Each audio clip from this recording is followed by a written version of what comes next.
Let's see. All right, talking to the mic. Let's see how you're set up. Bro, who's knocking at the door?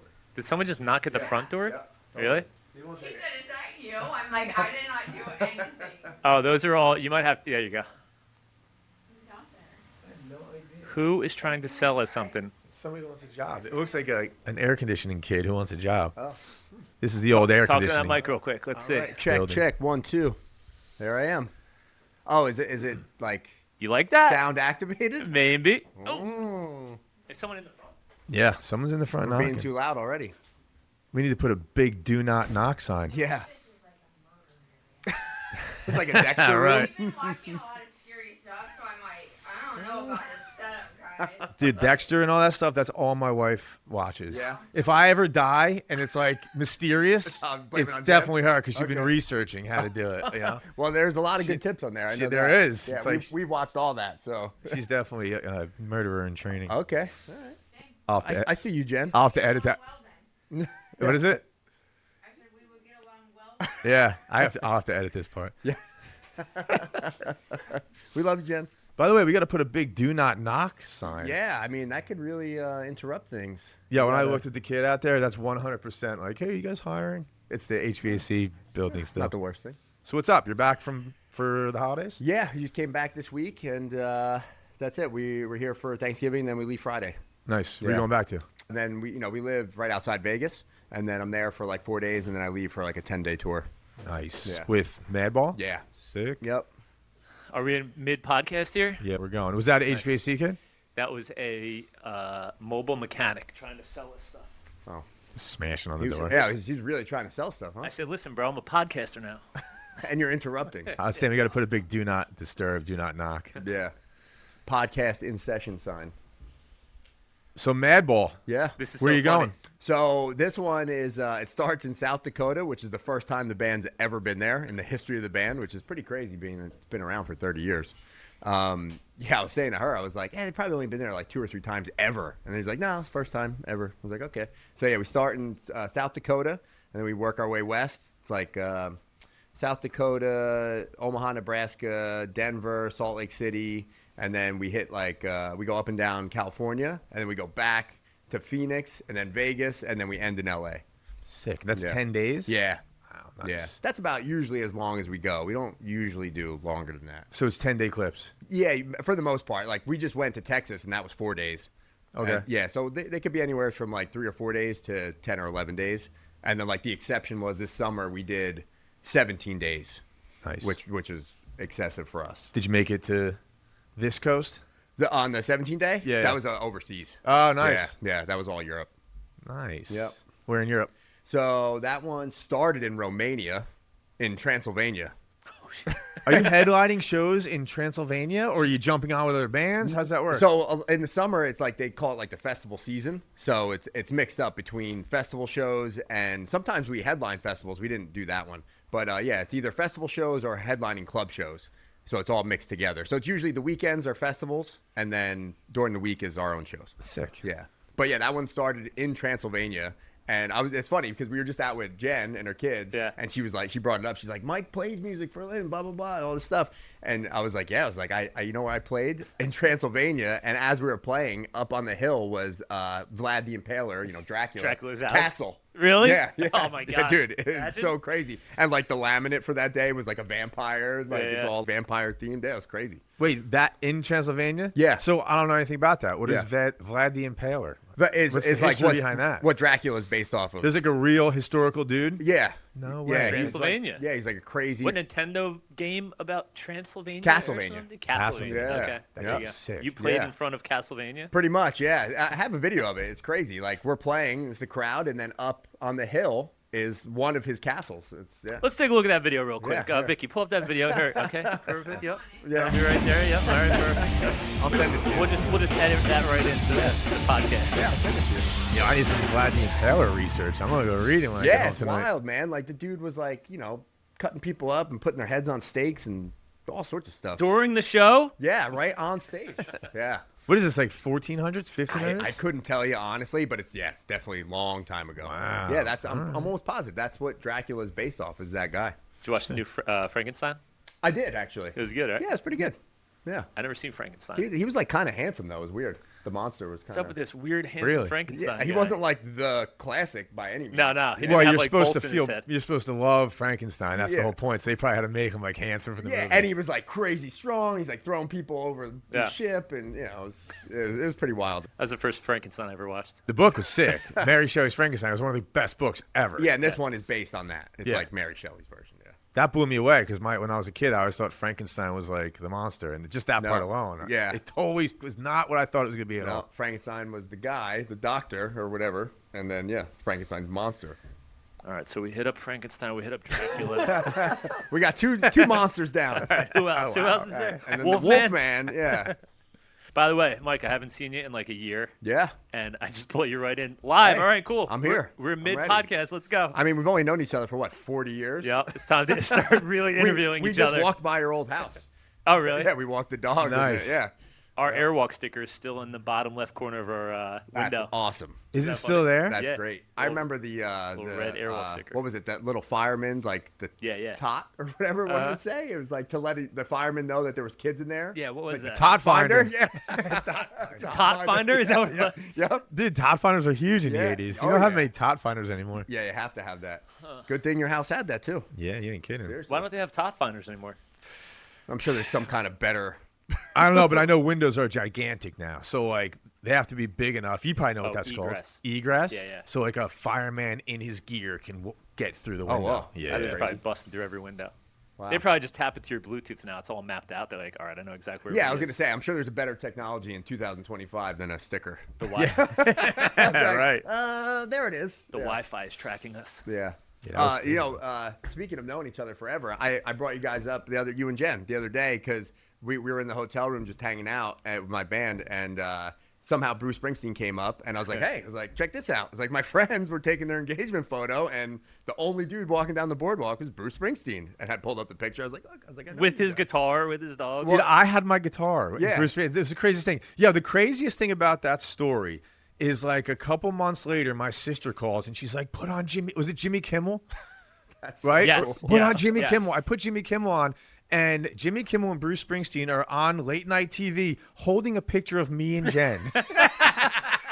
It was the coolest That's thing ever. amazing. Like meeting Bruce Springsteen was it was cool or whatever. I wasn't a huge Bruce Springsteen fan, but you know, that a month later or 2 months later, like, all right, I'm on TV. Yeah, we also got in the Rolling Stones magazine. Yeah, I so remember. I'm in Rolling Stones magazine And with Keith Richards on the cover. That's crazy. And Good Morning America, right? Dude. They were calling like crazy. Finally, Good Morning America calls, and they're like, hey, we're going to send a nice car. We're going to put you up in a hotel and send you out to dinner. I was like, all right. Awesome. What was before Zoom? What was that called? Oh, we Skyped with who? Skyped, Diane yeah. Sawyer. I was on. We Skyped with that. It was That's so amazing. dumb. Yeah, So dumb. I just brought that up like a month ago. Like, Yeah, that was crazy. like somehow it came up and I was showing him the picture. Dude, I had to pretend to like Bruce Springsteen for like 6 months.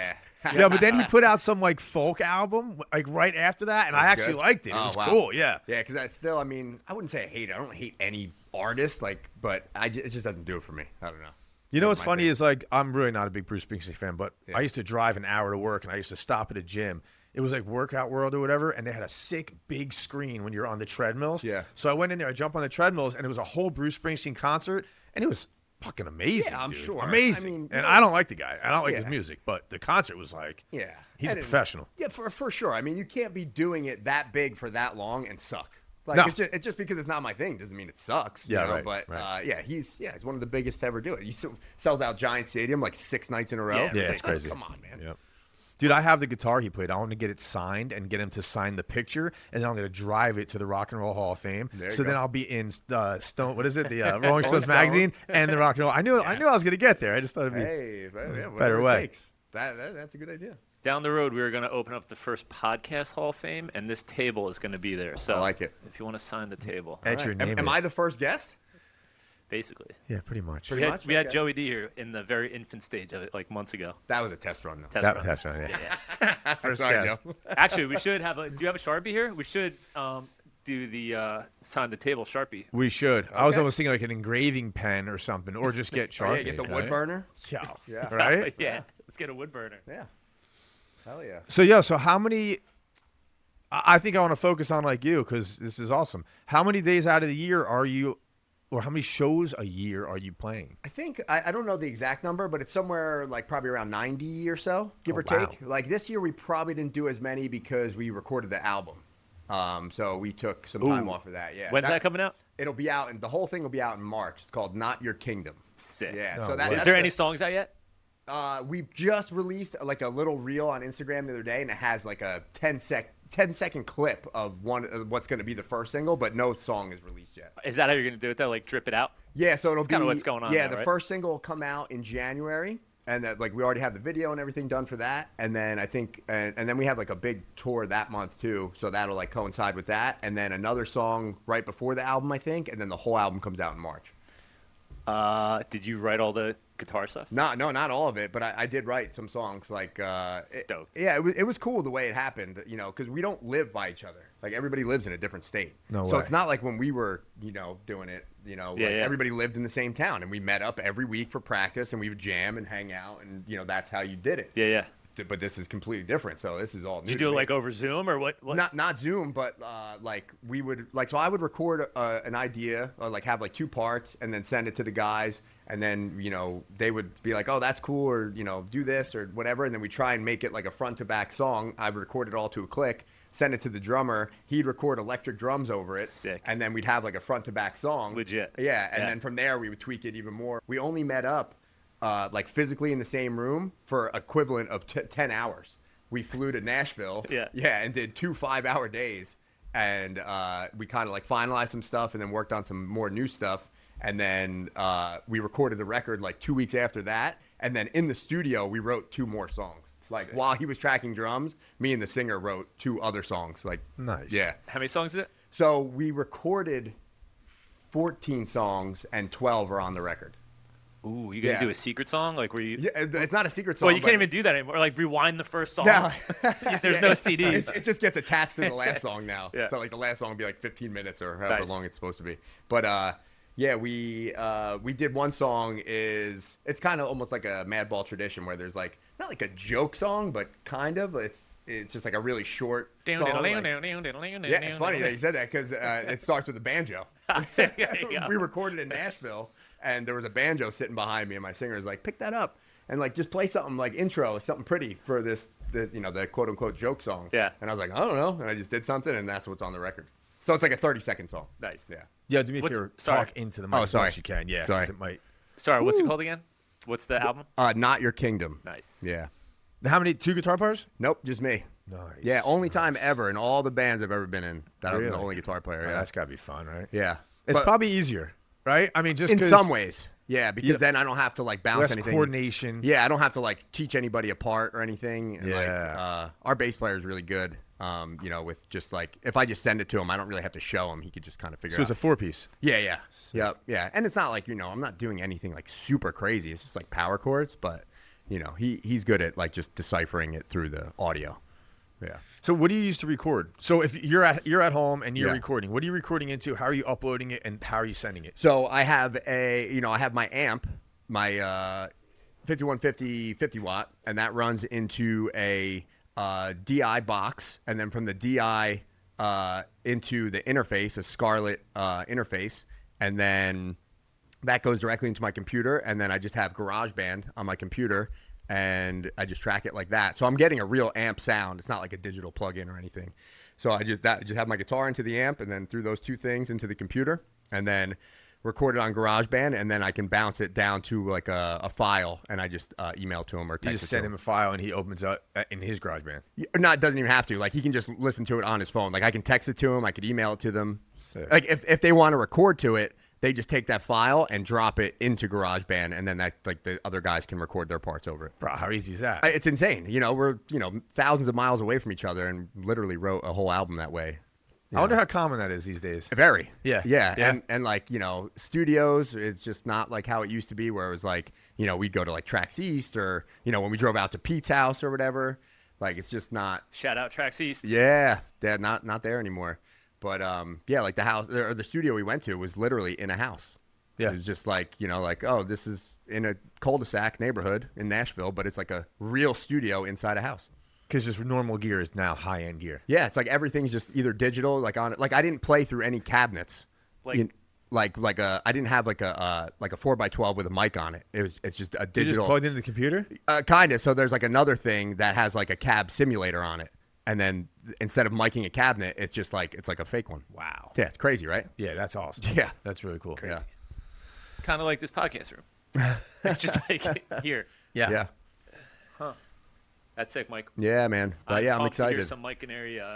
But yeah, back to that question. I didn't write all of it by any means. The drummer, he can play guitar and bass really well. So he was writing full songs, like front to back, like guitar, bass, drums, and just like, yeah, check this out. And wrote like 5 or 6 of them. I think we used like 4 or 5 of them on the album. Nice. Like that. I didn't like, they were pretty much fine as is. We were like, okay, great. And then he just put words over them, and that was it. And then I wrote like 3 or 4. The singer wrote a few.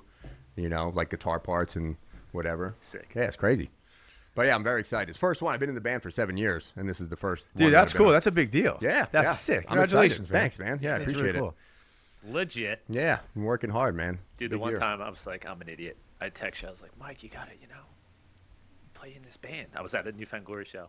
Oh. And you're like, dude, I'm doing my best. And you sent me a shot of Oh. you at, It was where was it? It was in Spain and Barcelona? Yeah. Yeah. Yeah. Just so legit. I was like, oh, you're doing pretty good. Why, what were you asking him to do? I was like, because we were talking about Newfound Glory, and I was like, Mike, you got to start playing guitar for Newfound Glory. Oh, I was like, you got to play for Newfound Glory or whatever. It was a couple years ago.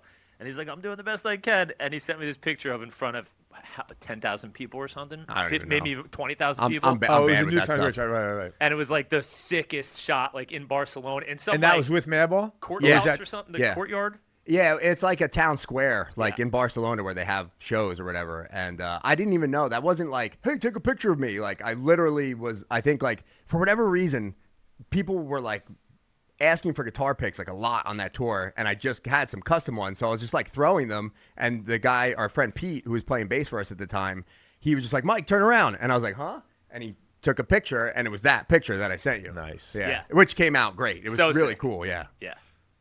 Oh, I got to find it. So you played with Show Jimmy it. Eat World as well, right? Yeah. That was recently down in Alabama. Oh, really? Yeah, that was Jimmy Eat World, Saves a Day.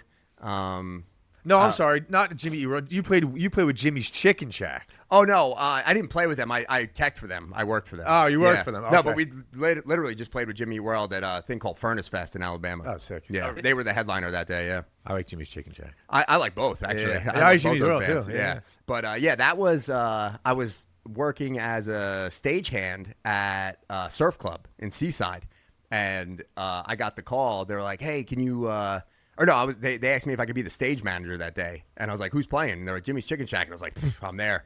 And so I ended up hitting it off with the guys. They slept at my parents' house that night. No way. Yeah. And my dad cooked them like a huge breakfast. And No like, shit. we're like literally Jimmy, hanging out at my kitchen table. My dog's like humping his leg. Ryan. And Buggy? No, Ryan. Yeah. And yeah, we just hit it off, and then like that morning, they were like, "Hey, do you ever want to come out on the road with us?" And I was like, "Yeah." And then I think I went like 2 or 3 times with them. That was like One False Move era when we were in the band together. Oh, yeah. Yeah. Long time ago. Yeah, that was Yeah. a big deal for me because that was like the first thing you really did, right? And Like I was touring? like, dude, that's insane. Yeah, Jimmy- as far as like working for like a band on the road, yeah, Yeah, that's cool. yeah. And I worked for Pat Salmon's band a few times. Oh, nice. That was cool. Was That that was- Bad Seeds? Yeah, Nice. That was cool because like that was the first time I ever toured on a bus. It's like Okay. they had a tour bus. Both those tours, I had a bus. No, it's all good. Done this where it's like, And then no audio at all. Yeah. Oh, sick. Yeah, we'll have to put that picture up. That's insane. Yeah. I was like, Mike, you're so good at guitar. You really got to start getting out there. He sends me this and goes, I'm doing the best I can. Yeah. It's like the sickest And picture ever. I also tried to weasel my way into Newfound Glory too, kind of like not to like be in the band, but my brother and I flew down to Orlando to go see them. They were playing the self-titled record in its entirety, and we're like, oh, we can't miss this. We got to go. And at the time, they were having different guys fill in. Like they had the dude from Yellow Card playing second guitar, and then at that show it was our friend Martine. He plays in a band called Terror. He was playing second guitar. So like they had this dude like kind of in the background playing the second guitar because they need two. Yeah. And at that show, yeah, it was Martine, and I think and they hooked us up. They got us in. We had these great seats and whatnot. And I think I messaged Chad. I was like, hey, I was like, if you ever need a a guy to fill in for a show as long as it doesn't conflict with Madball. He's like, I'd love to. You guys have been my favorite band forever. And he was really nice about it, but I never heard anything. You're basically like, hey, Newfound Glory, I'll play guitar for you if it's convenient for me. Yeah. If it works, if it works for me, I'll allow it. Yo, so that's weird. The last time I saw them, they had a guy, they introduced him as their guitar player because the guitar player was dying. Yeah, and he's then sick. He's been really sick for a while. But he's still playing, and now it's like 2 years later, I feel like, right? He's kind of back and forth. Yeah. It was awesome. He does select shows. He was and rocking out. They got the dude, I guess he's in the band now. The dude, I don't know his name, but he plays in a band called 4 Year Strong. He's been playing with them as the other guy for a while. So, yeah, I don't know. Like, if Chad's not there, they always need two guys, so I don't know who the other guy is, but yeah, it's been like a little bit of a revolving door because of his health issues. Right. The Epcot show was sick. Yeah, I bet. It's like, oh my god. Yeah, you sent me the video. That's crazy because that's such a small little intimate setting. Yeah. But he's like a huge Disney fan. That guy specifically. Well, he covers like 8 Disney songs. Yeah, right? yeah. They do those from the screen to your stereo albums, and some of that stuff is like Disney stuff. I love that stuff. Yeah, I think some of those albums are incredible. I think all of them are actually. It's funny, like being a dad now and then having bands when I was younger. Like if I had a band now, I'd be covering like Down by the Bay and like the ABC song, like in bars. And like, if I was still playing and all the people were like my age at a bar, like they'd know all these stupid songs, Baby Shark or whatever. The Miss Rachel. Yeah. I was just playing those covers, those Newfound Glory covers for my stepkids because they watch Stranger Things, or the girl watches Stranger Things and they sing Never Ending Story in it. And I was like, yeah, but check this version out. Nice. And I put on Newfound Glory and they're like, Mike, you're so cringe. Oh, yeah. Yeah, dude. Oh, I am very cringe. Yeah. If you ask my daughter. I kind of do it on purpose. Oh, though. of course. Yeah. Yeah, that's like my job. Yeah, exactly. Yeah, I do every bad dad joke there is on purpose. I drop my daughter off at dance, and I'm always like, all right, love you. I'll be back in a little bit. Love you. Bye, honey. She's like, Dad, what are you doing? Yeah. She's like 8. Dude, so Eddie was in the car. We dropped him off, him and his buddy, to basketball practice yesterday. And he was trying to be like cool, and he was like, "Give me some shit on the way out." And then right before he closed the door, he goes, "Love you, Dad." Yeah, I got you. I knew it. I knew it. That's cool though. Yo, so Tracks East. Yeah. Tell me about, if it's okay with you, I want to switch gears a little bit. Yeah. So you left New Jersey. You were big in the New Jersey scene for years and years and years. What are some like awesome memories, or some like either nostalgic or like some just memories or shows that shaped the guitar player you became or the performer you became? VFWs, basements, whatever. Yeah, well, we did all that stuff. A lot of VFWs and, any kind of DIY show you could think of, what eventually became Strength in Numbers. Did plenty of those, which I loved. I always thought that was some of the more fun stuff, really, because there was there wasn't a lot of business really involved with that. It was just kind of like, sell some tickets, show up, play, have fun. So that was really cool, and that was early on. But as far as Tracks East, like doing those records with Eric Rachel, I learned so much. I was so young. The first time I recorded there was actually with the other Eric that worked there, but I was 16 or 17. That's crazy. Yeah, and so all the other guys in the band were like 5 years older than me. And yeah, I was still in high school. I took off for like a week, and I think it was like during like midterms or something. Like I missed something important to go record that first EP. Remember the red 5-song Headrush EP? Yeah. That was that. And then we did that with the other Eric. I think his name's Eric Kvortek. Worked there, and learned a ton there because that was our first time in like a real studio. And then the next time was the full length, the Headrush full length, and that was with Eric Rachel. And back then we were still recording everything to tape, so like. You could punch in some stuff, if you were messing up or whatever. What do you make, reel to reel? Yeah. No shit. Yeah, those 2 records were done to tape. Wow. Yeah, and so like what you hear is what you get. Like there's not really any trickery there. Right. Editing, crazy editing anyway. And then learned a ton that time around. And then the next time was we were Strength in Numbers, and Eric recorded it, and then that was a huge moment for us. We got Steve Evans to mix it for us. And so he did like, Glassjaw, Snapcase, Dillinger Escape Plan, Saves the Day, the first 2 Saves the Days, Hatebreed, all these huge records that we loved. And we somehow got him to mix it for us. And that record still sounds incredible. And that was digital though? Was that like so that M-Box or something? No, that was Pro Tools. Pro Tools. Yeah. So, Okay. so it was all live instruments. Like there was no cab sims or like what I said on the new record, the new Madball record. Yeah. That was all like real live amps and everything. What year do you think that was? That was Pro Tools. when we did that first Pro Tools record. We recorded it in 2002, and it came out in 2003. Nice. Yeah, but that was a huge deal. Like, you know, the Glassjaw record was so big, you know, especially for me. And then, yeah, we ran into him at a Glassjaw show, and then we saw him, and we ran to the car. We got the rough mixes that Eric did for us. We gave it to him. We told him the deal, like, you know, we did it at Tracks East with Eric. We'd love to have you mix it. And then our manager got in touch with him, and he ended up paying for it, and it was expensive. And, yeah, that was just a huge, huge moment. I at that point, if it all ended, I could have been totally satisfied. Well, that's legit. Yeah. Dillinger Escape Plan. Yeah, I mean, that one record, Calculating Infinity. That's the best. That's insane. They're doing, like, the whatever year anniversary, I guess 25-year anniversary of that right now. Oh, nice. Yeah, they're out on tour doing that. But, yeah, that was a big one. Yeah, and then tons of shows opening for, I mean, I feel like we were the house band at Birch Hill. You know, we played there so much. Yeah. And we were also the last band ever to play there. Really? Yeah, last band sick. ever. Oh, Yep. Yeah. Yep. So then what's DIY? Like do it yourself? Like, you know, like. I like, thought wasn't there a band right before Strength and Numbers with Chambers Bridge? That was the first, like, Dude, version. that band was sick. Sean Burley, right? Yeah, rest in peace, Sean. Yeah. Yeah, man. So that whole thing was because we went to go see you, Electric Shoes, audition at, this is a true story, at the talent show at the high school. Remember, there was auditions. Right. And you, Flannelly, I think Paul White was the drummer.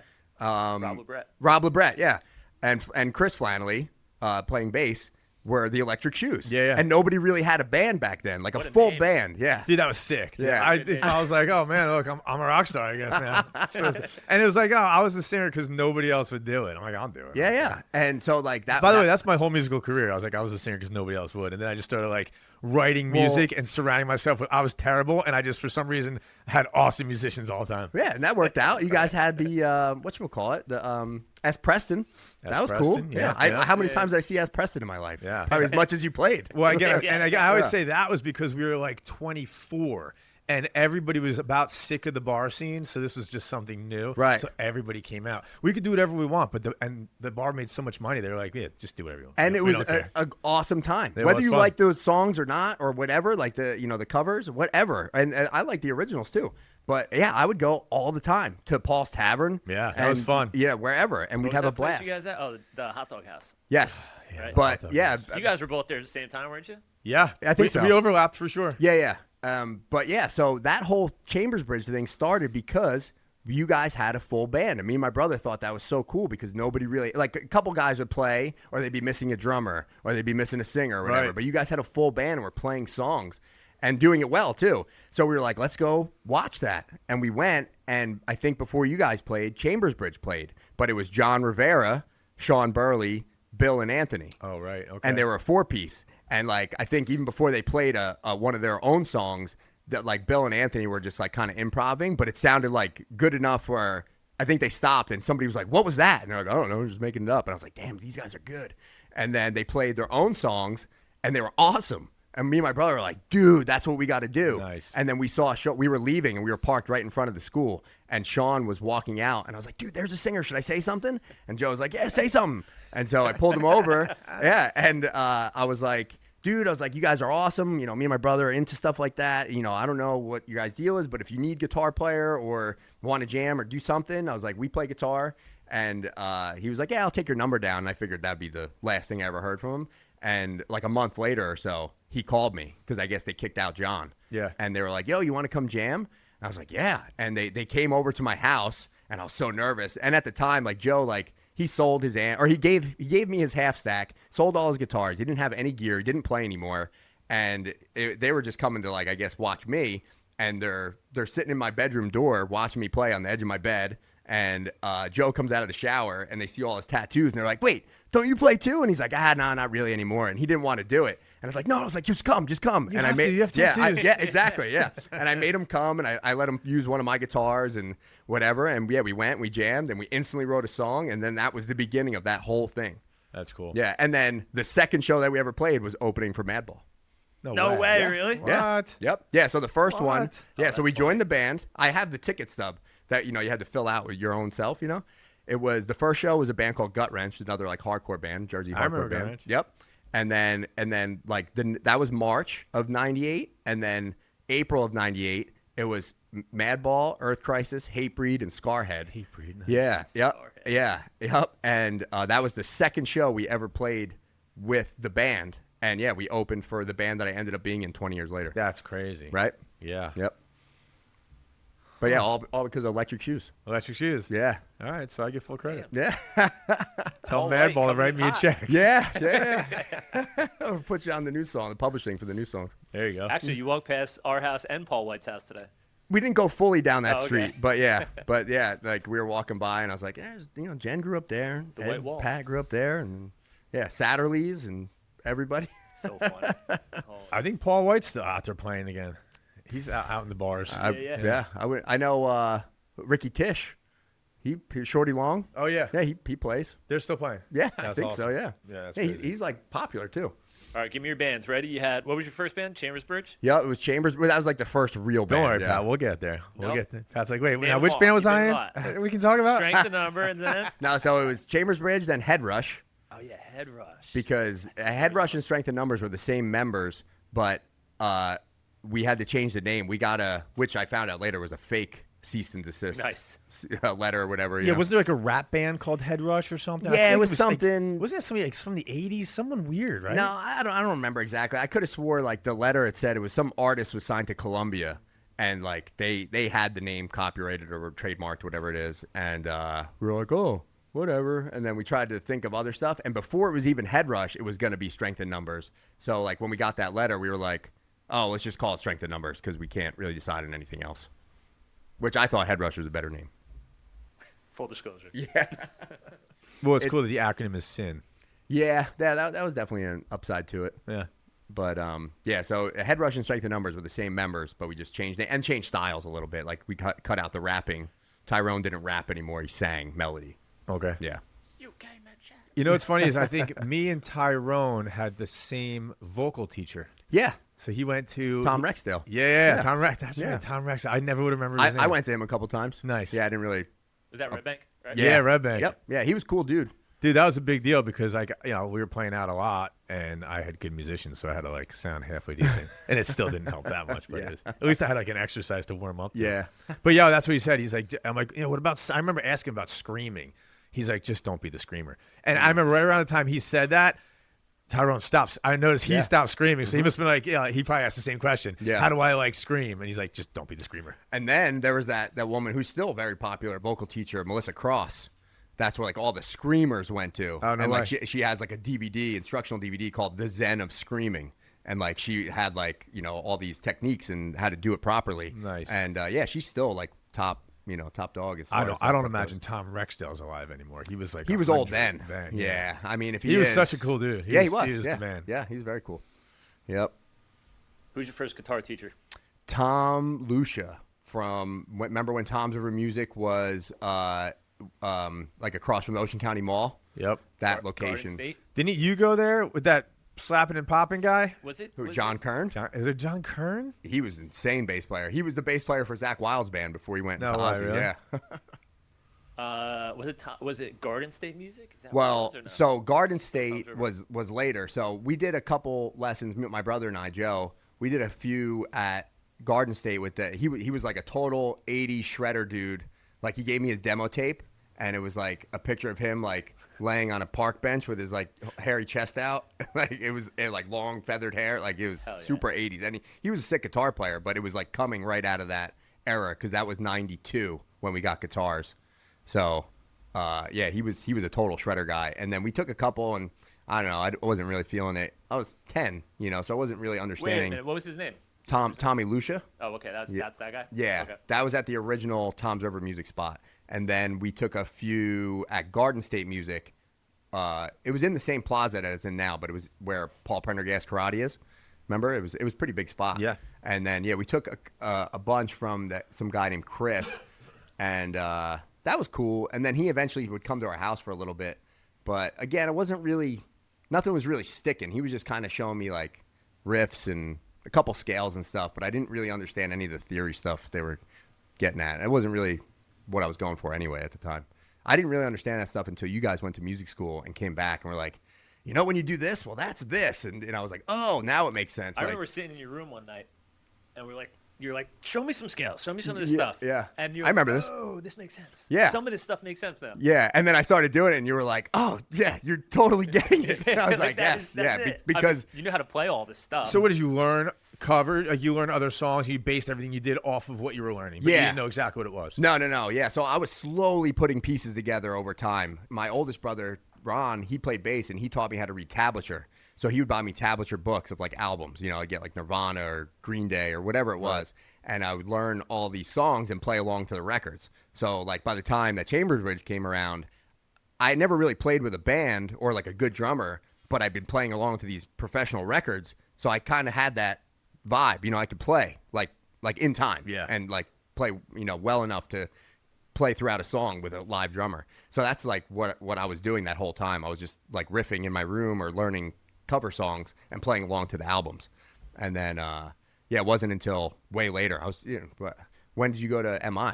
That was 2004 to 2006. yeah. So you were home, and I was in the band with you at that point, and you guys would explain stuff to me, and then I would.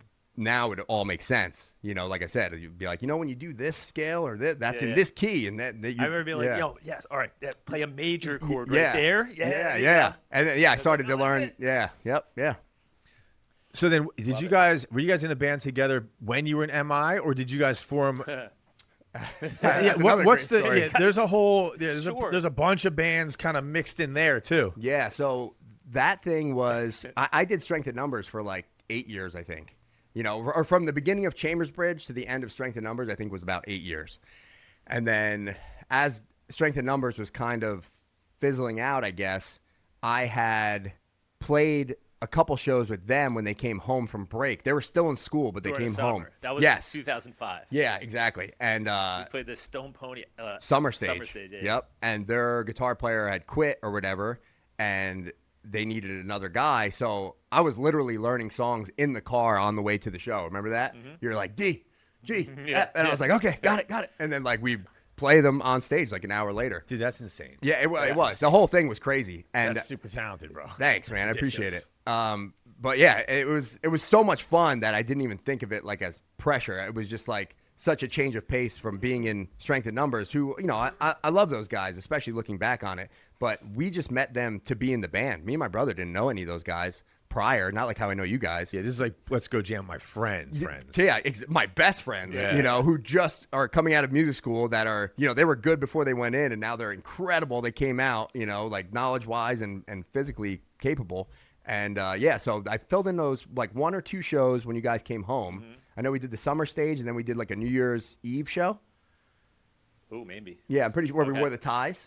Oh, yeah, right. Yeah. And then I surprised them. I flew out to LA, surprised them for their graduation from MI, and they were playing the MI show. They were like headlining the graduation party show. And I just showed up and I was like, "Yo, you got a guitar?" He shows up with his guitar like No, plugs in. I But used you were I used in Matt's the guitar. band at that point. No. But you played shows together. Yeah. Like how many shows Previously. together? 2. Oh, nice. Yeah. like 8 months before. Can Yeah. I play headlining MI graduation? Yeah, and it was that was like probably the best One Yeah. False Move show ever. Bro, you didn't bring your guitar? No, I used Matt's guitar, and it was tuned different. It was like the one I had was in standard, and they were a half step down. So we were just about to play, and I was like, "Wait a minute!" I was like, "Is this in tune?" And we like hit a chord, and I was like, "Nope." And Literally, quick- he showed up like 10 minutes before. He's like, yo, I'm Yeah. playing with you guys. yeah, yeah, That's awesome. yeah. I used Matt's other guitar. Dude, I love that. Like the vibe and the feel of that is just okay. Not like, Yeah. no, you don't know the song. There's no weirdness. They're just like, oh, our best friend's here. Yes, Yeah. you're playing. You're Yeah, out. it was amazing. That's really cool. That's probably one of my favorite moments ever because it was just so much fun. It wasn't about anything but having fun together and Didn't you playing music. literally fly in and like got there like 10 or 20 Yeah. minutes before the show started? Yeah, remember because Didn't Pat pick you guys up or something? yeah, because Yeah. I went with Dina and Sean, and they knew that Dina and Sean were coming, or Yeah. or maybe Dina, I don't know. Yeah. And Matt was pissed because his brother Pat was going to pick up his girlfriend at the time and was running super late. He had to go to LAX, get her, and then come back. And then I jumped out of the car, and I So think sick. we were at the Grace Ave apartments, and I jumped out of the car. And I was like, "Yo, like you got a guitar? Let's play." And then we went right to the Knitting Factory and played. Hilarious. Yeah, like as soon as we got there, we played. Like it wasn't like, all right, let's hang out. Oh, so the show was at the Knitting Factory. Yeah. It wasn't like on stage at MIT. No, No. it was in. End up the getting your graduation diploma party. and like No. Yeah. No, all that stuff was the next day. I let him The borrow my graduate- gown. He walked up. He got a diploma.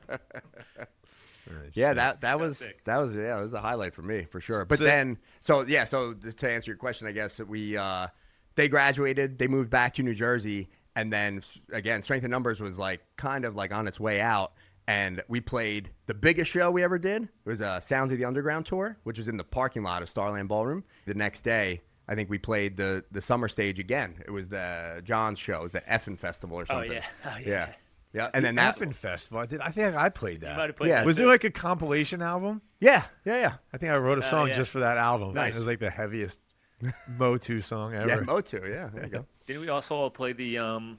What was Simon's thing? Beer Fest. Oh, Beer Beer Fest. Fest. Yeah. Oh, my god, that was crazy. Beer Yeah, Fest. that was Yeah, crazy. but that was cool. And then you and Pat played with S. Preston as well. Yes. So you guys Yeah. played like something like 50 songs that day or Yeah, something I played like like that. 5 hours that day, and it Yeah. was like 120 degrees out. Oh, Yeah.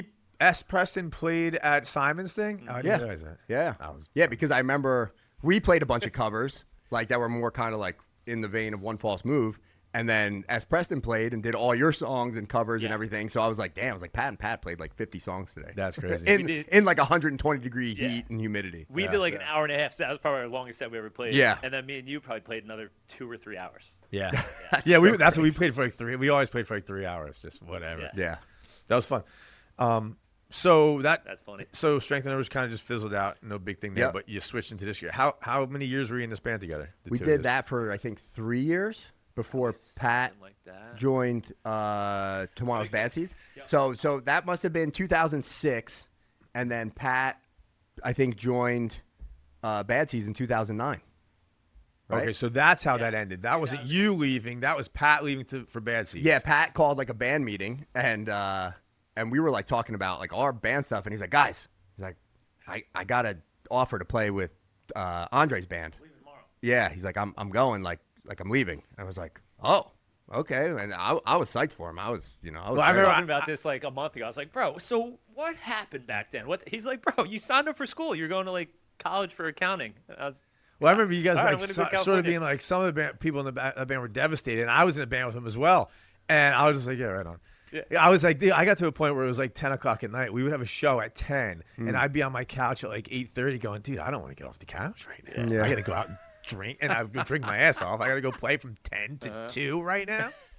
It's like Yeah. Tuesday. That's cool. no, I get it.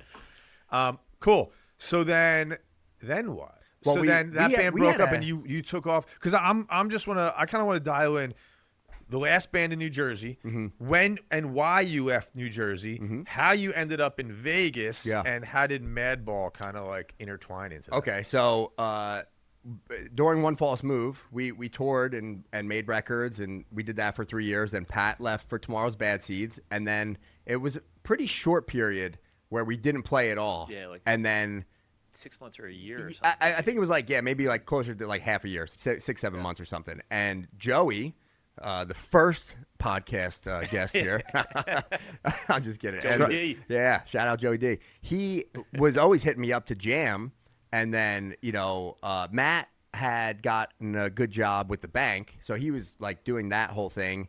And Joey's hitting me up to jam, and I was like, well, who's gonna play drums? And he was like, I'll get Victor, because they were in a band together. And I was like, well, I'll just get Pat and Andrew, because that rounds out the whole band. And then Set It Free started. Oh, that's right. Remember Set Set It It Free? Free. Yeah. You had a good run. That was a Yeah. great That was probably run. like 3 years or something, right? That 2 was or 3 another That was a 3 great years. band. Yeah, man. That was another super fun one. And it started just for that. Like, we didn't have a band name, but we had a bunch of songs. And then I think the plan was the songs that we had, we were going to record like 3 out of the 5 of them at Tracks East. And we went and we were banging them out, and they were sounding good. So we're like, let's just record all 5. And still at that point, we didn't have a band name, and we weren't planning on like doing it. Like, it was just for fun. And then it came out really good, and we're like, oh, maybe we should come up with a name and play some shows, because that's fun too. And then did that, and then it was done. We had the printed record, and I hit up Pete. Still didn't play a show. Yeah, no. And I hit up Pete from Trapped, who had recorded the One False Move record. And, right. they were a pretty big band still at the time. And I sent it to him, and it's kind of like, like the classic thing that you'd always want to hear when you're a young kid in a band. Well, we weren't kids. We were like 25 or something like that, or even older. But anyway, it was like I sent it to this guy, and he was like, "Oh yeah, my friend has a record label. He wants to sign you guys." And we're like, "What?" And then next thing I know, I got like a fat contract in the mail, and I was like, "Hey guys, anybody want to sign a record deal?" We didn't even play a show yet. Yeah, I was Wasn't like, that right before? Didn't we get a call like before our first show, or maybe before our second show? For what? Because we played at the Moose. "Oh Were yeah, we signed already? no." So we did the Moose, and then we did the Red Lion. Hell yeah. Remember that? Yeah. Yeah. We did the Red Lion, and they were crazy. Like they were packed, Ridiculous, yeah. and like everybody already knew the words, and it was crazy. It was all happening really fast, and we're all super psyched. And then I talked to Pete, and he said, he had this connection with this guy Bob, who had this label, and next thing you know, we signed that, and then we won that. Yeah, Gas Can. And then we won that contest on the Rat, and then we had a song on the radio. Yeah. We played at the Art Center, and like all this stuff was happening. That was in like 3 months. Yeah, wasn't it? yeah, it was something like, that insane. quick? Yeah, it was quick. It was less than a year for sure. Crazy. Yeah, and then we would just play shows wherever. We're playing at bagel shops and VFWs and Stone Pony and wherever we could, and they were all just always great, fun shows. And the song on the radio helped a lot. And then, That show with Saves the Day was really fun. we did the Saves the Day at Starland Ballroom, and then we did that for about 3 years, and then that. What? Is that where I knocked that guy out? Yeah. Wait, what? Some guy was like picking on me for no reason. I was At the standing Saves the Day show? Yeah, bro. I was standing Oh, with I don't all think the. I know that. It was Yeah. just me standing with the girls, and I get like pushed, and I see him go hide behind his buddies. I'm like, what the fuck, dude? So I was kind of like looking at him, and he was like, giving me some shit. Didn't you knock off Joe's hat? Yeah, or and then something? Joey came over With the and fedora. he knocked Joe's hat off, and I was like, "Fuck this!" I just boom. He went, and it was like just hit him right on like the off button. I don't think I knew Yeah, that. I probably didn't hit him that hard. I just hit him Yeah, like, right perfect. at the right spot, and he just went down. It was like someone just snatched all the bones out of him. And he just, Like and those, I like, just and donkey I things? ran, bro. I didn't want to get kicked out. I don't think you guys went on yet. Or no, Saves the Day didn't go on yet, so I didn't want to get kicked out. Yeah. So I ran away, and they kicked him out. And then I remember, like, later on the night, I see him back in, and I just patted him on the shoulder. I go, "Huh, they let you in, huh?" I just walked past them. Oh, but what shit. a jerk, bro. I wasn't doing anything. I was just, like, Yeah. hanging out. Oh man, dude, I don't think I knew that story. Yeah. Wow. Yeah. Yeah, And I have that whole show on video too. Oh, really? Yeah. I had this what is it called? This flip camera. And Oh, I yeah. taped it to like a mic stand. Yeah. So it's Nice. like right on the side of the stage. But yeah, we did that, and then we did the second record, and it pretty much did the exact opposite. Like for whatever reason, like it just the songs are awesome. I still think they're awesome, but something I don't know happened with the recording. It just didn't have the same vibe or something. And I remember we turned it into the label, and they were like, "Yeah, I think we're gonna pass," because no the way, deal was really? just for the one record. Yeah, and no then way. we had the option to do another deal for the new one. And we were like, "Oh, well, they love the first one. This one's even better. It's more songs, and we put more time into it," which we did. And for whatever reason, I don't know. So when you have a record label, they don't like come in back then anyway. They don't like come into the studio and check out what's going on. They were all in L.A. It was like a licensing deal or something. Yeah, right? it wasn't. Yeah, label maybe is not We're accurate. on It- MTV, bro. Yeah, so that was another thing. So I'm like laying in bed, like about to fall asleep, and my phone is blowing up. It's like I was at B2 drinking. yeah, it was Bob Stafford. Bob Stafford is blowing up my phone. I'm like, I'm not trying to party tonight, man. Like I want to go to sleep, And then like somebody else was calling me, and I'm like getting annoyed. And then finally I picked up, and they were like, "Dude, you're on MTV." Blah, blah, blah. I was like, "What are you talking about?" And they were like, "They're playing your song in the background of like a Road Rule show or something." No I was way. like, "What?" And then that's what that company really did. They would license the music to things like that, or like it was in like a Red Bull video and like a skate yeah. video, and then it was in like a game, like a app, like a phone game. So that's what they did. It was in like a Guitar Hero app game. Or Exactly. something Yep. almost. It was Not like Guitar Hero, it was but called something like that. Tap Hero, and it Nice. was like basically Guitar Hero but on your phone somehow. Yeah, I heard you guys just got like an $86 check. Yeah. Yeah. That was a big That one. keeps coming? Split 5 ways. Yeah. No, but they would set that stuff up, and yeah, every quarter we'd get like the printout with everything, and I'd be like, where like we just started this as a joke, kind of like Yeah. just for fun, and now it's like all this crazy business stuff is happening, and then it got like real serious real quick after that record, and then it wasn't really fun anymore, and then Joey left, and we tried to do without him, and it just wasn't the same. We recorded a bunch of songs, and just wasn't the same. Yeah, it's just like hard to get everybody to like, all right, When's practice? Yeah, that was a big one because You we know? didn't have the room 'Cause anymore. everybody was working. Oh yeah. Yeah, we lost the room after Joey had left. The room across the street from the bar. Oh yeah, Yeah. from Arrowhead. That was Yeah, a good my spot. goodness. That was a real good spot. fun. Yeah, and then it was hard to be a band because we didn't have the rehearsal space. And then it just kind of came time to wrap it up. And then I joined Bigwig again. Oh yeah. Which Bigwig. we were in Bigwig were together cool, too. Yeah, but Really? me and Pat Dude, were in Bigwig. I just put on what was that album? Reclamation. Was Yeah. that the album? That was the last one. Yeah, I put that on the other day. awesome And record. I was like, dude, there's a lot All of those good songs records are on this. great. Yeah. Yeah. So Chris McPhee knew Tom, and he got in touch yeah. with Pat and was that's like, what "Yo, that this was. dude is from Bigwig is looking for a bass player and a guitar player." I was like, "Dude, we're in." Through the Jersey Paddler, right Right. across, right diagonal. Right, yeah, Right right, here. there. Yeah, crazy. And then, so that was the first time I was in Bigwig, and that all was happening simultaneously at the same time as Set It Free, which wasn't really going over well with Yeah. everybody else. They were kind of bummed. With but well, we were doing Bigwig Oh, and yeah, yeah. Set It Free. But I was then, also doing what was the hip hop cover band? The Good Life. Good Life. Oh, The Good yeah, Life. Yeah. That's also cool. So we had a lot of stuff going on, and it was kind of taken away from Set It Free. We were practicing a ton with Bigwig, and then we had a tour with Pennywise in Canada, and he canceled it at the last minute, and we were like, we just practiced all that time for literally nothing. We were like, we're just gonna go do our own band, and then we did that, and then shortly after Set It Free ended, he called me, and I joined again. And I did just one Canadian tour with them. So I was probably in the band for a total of like a year and a half. We did some local Jersey shows and then like a Canadian tour, and then that was it. And then that's how I got into Madball, is because I met the guy who was playing bass the second time, Evan, who plays in a band called Wisdom in Chains. Like 4 years after I left Bigwig, he called me and asked me to do a European tour filling in for Wisdom in Chains, and I did that. And then the first show of that tour was opening for Madball. They needed a guitar player. They saw me, and they're like, "Yo, keep an eye on that guy. Let us know how he works out. Is he cool? Can he hang? Blah, blah, blah." And then, like 3 shows into that tour, the singer for Wisdom in Chains pulled me aside. He's like, "Yo, what do you think about being in Madball?" And instantly I was like, "No." I was like, they probably tour for months at a time. I was like, "I can't do that." I had the job at the tattoo shop and finally just got on the books and, was had health insurance and all this stuff that I worked so long for in that industry, the tattoo industry, to get. Had that, and he asked me, and I was like, I don't think so. And then I ended up talking to the singer, and I ended up doing a tour in the States, opening for Suicidal Tendencies, and that was kind of like, kind of like my probationary tour, or just see how it worked out. And that was an extra long one normally than they do. That was like 20 days, and we never go for that long. And so I did it, and it worked out well, and I just kept playing shows, and then I officially joined that was September of 2018. I officially joined January of 2019. Nice. That's awesome. Yeah. So it's been like 7 years. You said. Yeah, right? I would 7 say years? I started playing with them in September of 2018, so 7 years. Nice. Yeah, and then how I got to Vegas was we played Vegas. It was an after party for the Punk Rock Bowling Festival, and I was standing there in the crowd, and I see a very pretty blonde girl, which is very rare at a Madball show or at hardcore shows maybe, and it was Vicki. And we didn't talk, but we saw each other. Yeah. And I saw her bust her way through the front of the crowd and was like filming a video. And then I guess she had found me on Instagram, and then we talked a bunch through that, and then we exchanged numbers. She posted the video and tagged me in it.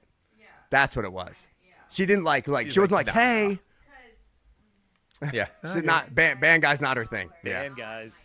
Not her thing. Yeah. Right. So because I thought he was cute, and then I saw him on stage, and it went down. Shredding Yeah, hard right, enough. right. It goes up. And I'm Yeah. like, oh no. yeah. So Band guy. yeah. So she posted the video and tagged me, and it's how we connected. And then I'm we picturing the scene from like Wayne's World in the beginning with the bass player, the Chinese girl bass Oh, player. Asia, Tia and Wayne. Carrera? Yes. Yeah. That's exactly. kind of, yeah. I know. Yeah. And He was like playing guitar in slow motion. yeah, Yeah. Dreamweaver. Yeah, that's the song. Yeah. The hair's all blown. All of it. Yeah, but yeah, so we started speaking through there, and then we exchanged numbers, and we spoke, I think, pretty much every day for like 3 months, and then that was September, and then I flew out in November. November 5th was the first day we ever like actually hung out, and then we were together. We did long distance for 2 years, and then I've been in Vegas for almost 2 years. How far from Vegas? Like so from our house to the strip is a half hour. Nice. 20, 30 minutes. You play depending. craps or anything? No, I don't gamble ever. I like craps. Do you play craps or anything? No. Yeah. I never Dude, knew. that's very close. Pressure, the tables are Yeah. Yeah, because if you don't know what you're doing, people yell at you and they get mad and serious. yeah. You can mess up. Yeah, yeah, yeah. People yell at you. Dude, I I- stick to the slots. Yeah. The slots, Yeah, yeah. and that'll be like Real our fortune big slots. big thrill. We'll put a 20 in a slot, lose it in 3 seconds, and be like, "Yep, shouldn't have did that." All right. Yeah. Bro, I can't lose, bro. I play roulette and I play craps. I can't lose. Damn. Huh, good Can't for you. lose. I chat GPT'd it, bro. Oh. I'm not even kidding. I was there for like a cheerleading contest for my daughter. Nice. And we were there for like 2 nights. And I was like, all right, how do I play like craps? And it gave me like a whole strategy. I can't lose. Wow. I'll go in there. I'll pull $700 out and I'll start playing craps. I'll play all night. I play roulette and it's like the Nightingale or the Martingale method or something like that. Where like, say it's a $20 table. You put 20 on red. And if you lose, you got to put 40 on red. If you lose, you got to put 80 on red. If you lose, you got to put 160 on red, right? Okay. So I go to do this the first night. I'm like, oh, I'm going to try this Martingale effect or whatever. I think Nightingale, it's Martingale, I think. So I $20, $15 table, 15 red hits, 15 red hits. Dude, it hit. I took a picture of the board. It was like 20 reds and 2 greens. I was like, I can't even try my shit. technique. I just keep winning. Yeah. It was awesome. Wow. So then like the next Every night, time this happens to him when he goes down. dude, the next night I do it, and my mom and dad are there. We're about to go into the cheerleading thing, and I'm like, all right, I'm going to just play this at $10 table. 10, lose, 20, lose, 40, lose, 80, lose. So it's like I lost 80, 40, 20, 10. I'm down like 150. I have to put $160 now. And I'm like sweating. I get off the table. I'm like, forget it. I walk away. I told my mom, I'm like, Mom, I got to put 160. She's like, you better not put 160. So, I was like, so they didn't roll yet. I go over. Somebody took my seat. I put 160 cash on red. Fucking hits, bro. Dude. I'm like, the dude's like, you want your seat back? It was like yeah. a $10 table in like a middle of the afternoon. Yeah. I was like, nah, I'm good. I took my money. So if you do that, you end up winning all your money back plus like $10. What? And you walk. Plus 10. Yeah, dude. That's It was amazing. sick. Yeah. So ChatGPT for the win. Okay. Yeah. All right. I back that. So if you ever, you want to change careers, Be a professional gambler. Yeah. No, I highly suck at recommend that, Do kids. you guys go to Las Vegas a lot or no? Try to Yeah, stay I away mean, from it's that right place. there. Like we just went for our anniversary dinner. We went to Crossroads. It's a all vegan restaurant. Nice.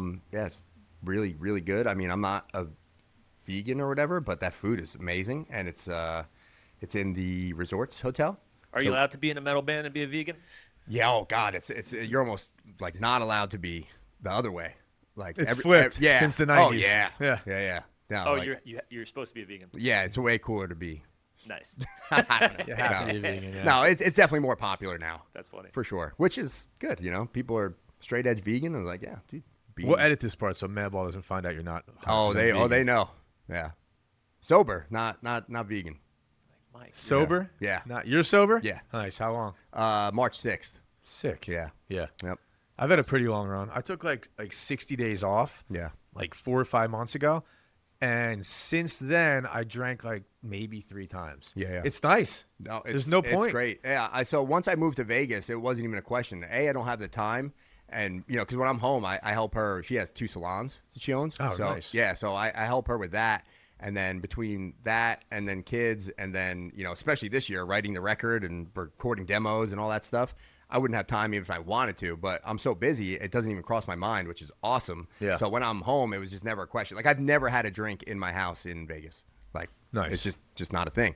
And which is great. And then it started out like I would have, I would drink on the road a little bit, and then it like not drinking that whole time at home, and then having a couple on the road, it would hit me even harder. And then having to be hungover in a van for like 8 hours the next day is the worst. bro. At 40 something years old, like I just couldn't do it. I was like, I'm over this shit. So yeah, I just stopped. So besides that, that's great. What else do you do to manage that? If you're touring 10, 20 days, food on the road, eating, working out, like how do you stay? And or even more importantly, keeping your guitar. Do you have to keep your guitar chops up, or you're playing every night for an hour anyway? Well- like do you have like a regimen that every morning I wake up and I practice this or I work on this? On tour or at home? On tour. On tour, when I in the States, we usually fly or just roll around with just the band. So like we don't have any techs or anything. So like I'll change my own strings and then I'll play. Like I have this little like headphone amp thing that's really convenient. So I'll like plug that in and just warm up and play. Usually at least an hour before the show. I'll try. What's your and do warm up? Like arpeggios and scales, or you just run through songs? Chromatics, Yeah. and a lot of down picking. Like I try to down pick as much as I can. Really? Yeah. Why? That's that style of the music. Yeah. It definitely has a lot of that into it. Yeah. It just sounds better. It sounds heavier. That's funny because I've always practiced on down, up, down, up, down. You know, like that. Which I do a lot of too. Yeah. But like the stuff that I can down pick, I try to as much as possible. Nice. It just sounds, the attack is better.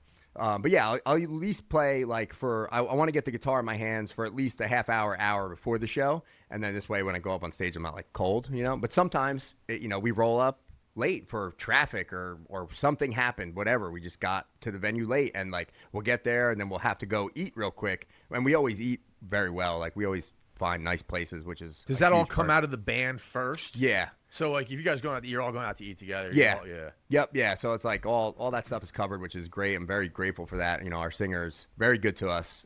Shout out Freddie. He's the man. He's been doing it so long. He's got it down. But you know, they like good food, as does everybody. But sometimes it's hard on tour, you know. And sometimes we miss. Sometimes we'll do all this research, like in the van, like, oh, this place has 5 stars and 3,000 reviews, and we go there and it sucks. Yeah. You know, but that just happens. But yeah, we try to keep it.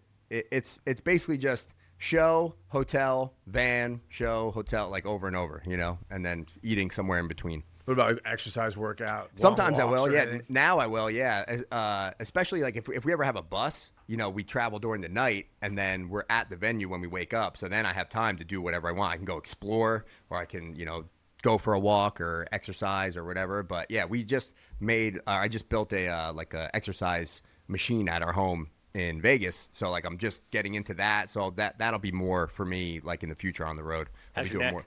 much better. Like dude, Nice. dude, from not drinking and like eating clean, like I eat so much cleaner now. I don't have any like back problems or Yeah. like remember all those times like I'd Yeah, be like dude. stuck in bed for weeks. That's from poor diet. I come to find out. Yeah. So like I don't Yeah. experience like any of that. Your lopsided hips. Remember? Dude, it's Bad, yeah. It's not cool. And I'd get like nervous. Like I'd be in bed for like 2 weeks. I'm like, am I gonna fucking walk again?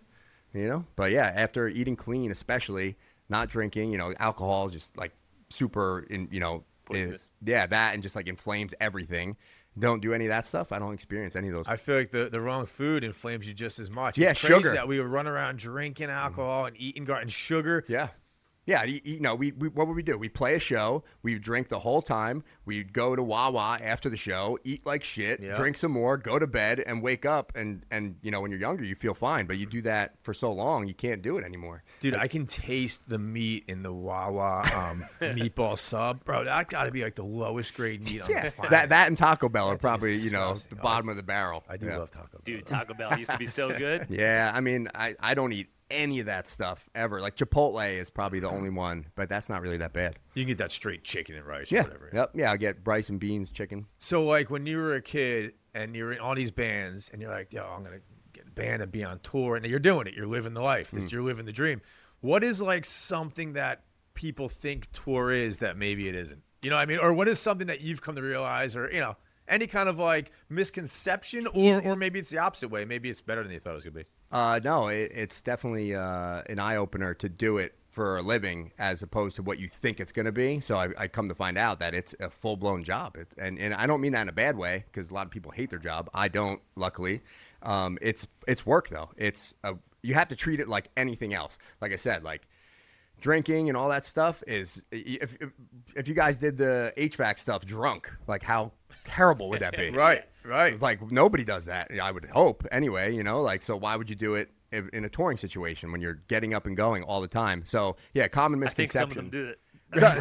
So, I'm sure there's somebody out there, but I'm sure. Think about that, though. Yeah. Going up on stage in a band, you think you're supposed to have a beer. But you're right. If you're going to put someone's furnace in, you're not drinking No. beers and doing that. No. That's crazy. And yeah, I mean, they are different, like I'm not lifting a, giant piece of equipment or like, maybe sometimes, but Amps. yeah. But you have to perform for thousands of people. Exactly. Yeah. There's people that paid to come see you. So like if I was up there like a mess, that sucks. That Yep. sucks for everybody else. It sucks for my bandmates. So, I'm sure there's tons of people that do that. It doesn't work for me. So yeah, common misconception is that it's some huge crazy party, that the backstage like a Studio 54 scene. Like, it's not at all. It's a bunch of older guys sitting there on their phones, talking to their wives, FaceTiming their kids, trying to get a good meal in, warming up, doing push-ups, playing their instrument, whatever. Like that's all it is. Like, it's not like this crazy, like it's not people trying to break down the door and come in. So it's like the same misconception of like a nude beach. Yeah. You think it's like hot chicks, and Like- really it's just a bunch of fat old men sitting around. Exactly. Yeah, totally.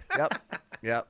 Yeah, like I see those memes like what my friends think I do, and it's like, like a rager and like chicks and like champagne shooting everywhere, and then it's like what I really do, and it's Yeah. like you just see like the back of a seat in a van and like the road. That's Like that's running it. scales and Yeah, like Eating that. vegan. Yeah, we drive, 6 to 8 hours a day in the States, like no problem, if not more. And then, like I said, show, hotel, van. It's like a nude beach. Yeah. That's Just a very- old guys sitting around very waiting for the hot good- chicks to show up. Were you Yeah. there? We went down to surf Sandy Hook. Is that were you there? Gunnison down there, right? It was like me. What is it? Gunnison? Yeah. Yeah. So it was like me, Rabbit, and Salmon. I thought maybe you, but it was like Yeah. a crew of us, and we're like, oh, we're the guy at the when you pay to get in. Which one's the new beach? He just looked at us and laughed. He's like, bro. He's like, you don't want to go there. Yeah. He's like, it's not a bunch of hot chicks. Yeah, the only reason that I even know what that place is called is that when me and my brother worked at the tattoo shop in North Jersey, there was a group of older women that would come in, get tattooed, and they'd be like, we're going to Gunnison. They call her Ruthie the Pecker Checker. I was like, holy shit, Oh really? my God. Those ladies. Yeah, I was like, oh my God, really? And like, you don't want to see those ladies naked, I promise you. So yeah, that was the only reason I even knew where that was or what that was called, is because of those women. But Yeah. Ruthie's gonna be commenting on this Yeah. podcast. Yeah, I hope she's still around. She was- Hashtag Ruthie the Pecker Checker. yeah, yep. That's a good way to end it. Yeah, man. That was sick. Dude, that was Calling awesome. out Ruthie. Yeah. Thanks for having me, guys. Yeah, buddy. Yeah, Maybe we great, should get into great to one see you more guys. thing. What else you got to ask them? Whatever. New album, Not Your Kingdom, March 2026. Madball. Love it. Yep. Let's go. Mike Gurnari, Mike G. Madball. Yes, sir.